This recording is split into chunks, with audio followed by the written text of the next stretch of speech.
Hey guys, today I'm going to tell you how to fix keyboard not showing after update in Samsung Galaxy A15. If you're using A15 and you're facing the issue that your keyboard is not showing, so let's see some possible fixes for this.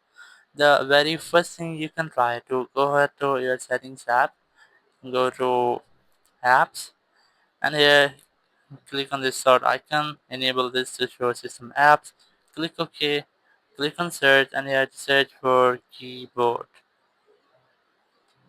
You just have to search for keyboard. You must get your Samsung keyboard. If you're using Samsung keyboard, you can search for keyboard. If you're using Google keyboard like Gboard, so you can also search for that. I'm using Samsung keyboard. I'm gonna search for this. Click on keyboard or Samsung keyboard here. Go to storage. Click on clear cache.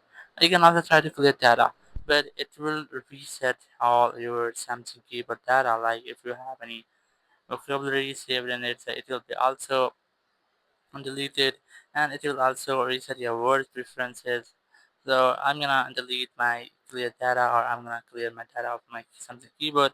But if you don't want to, you can don't try this. You just have to clear cache and just go back from here. Click on force stop. And once you have forcefully stopped your keyboard, you just have to go back from here. Go to software update. Just have to update your software, and then just go learn control center. Click on this power icon. Click on restart.